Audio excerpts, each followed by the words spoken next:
আচ্ছা, এই কোনটা কেউ চিনতে পারছো? একটা আছে বডিতে? একদমই না, 24টা আছে, 12টা এদিকে 12টা ওদিকে।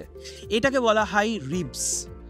রিব নাম্বার 1 থেকে রিব নাম্বার 12 যেমন রাইট সাইডে রয়েছে, রিব নাম্বার 1 থেকে রিব নাম্বার 12 তেমন লেফট সাইডে রয়েছে। কি কি জিনিস জানতে হবে আমাদের এক্সামসের জন্য?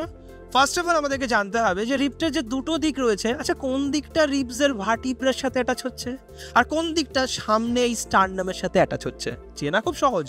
আমরা যদি রিবের এটাকে মাথা বলা হয়, যে এখানে দেখবো বাইসেফালিক রিব এটাকে বলা হয়, এবং তাই তার মানে হচ্ছে সেই দিকটা হচ্ছে ভার্টিব্রার সাথে অ্যাটাচ হচ্ছে, তার মানে এই দিকটা হচ্ছে ভার্টিব্রাল এন্ড, আর এই দিকটা হচ্ছে স্টার্নাল এন্ড, যেটা স্টার্নামের সাথে অ্যাটাচ হবে। কিন্তু ডাইরেক্টলি স্টার্নামে অ্যাটাচ হবে না, এখানে একটা কার্টিলেজিনিয়াস পার্ট থাকবে। দেখো এখানে দেখতেও হয়তো পাচ্ছ কিছুটা, একটা কার্টিলেজিনিয়াস পার্ট আছে যেটার থ্রু ওটা স্টার্নামের সাথে অ্যাটাচ হবে। তাহলে কি হলো ব্যাপারটা, সিকোয়েন্সটা দেখে নিই। প্রথমে হচ্ছে ভার্টিব্রা, তারপরে রিবস, তারপরে স্টার্নামের জায়গাটাই একটু কার্টিলেজ, তারপরে হচ্ছে স্টার্নামটা মানে এইটা। অলরাইট, তোমাদের কাছে আমার একটাই প্রশ্ন, তোমরা বলতে পারবে এরকম কোন রিবস রয়েছে যেটা ভার্টিব্রাতে শুধু অ্যাটাচ থাকে, শুধুমাত্র ভার্টিব্রাতে অ্যাটাচ থাকে, স্টার্নামে তার কোনো অ্যাটাচমেন্ট থাকে না?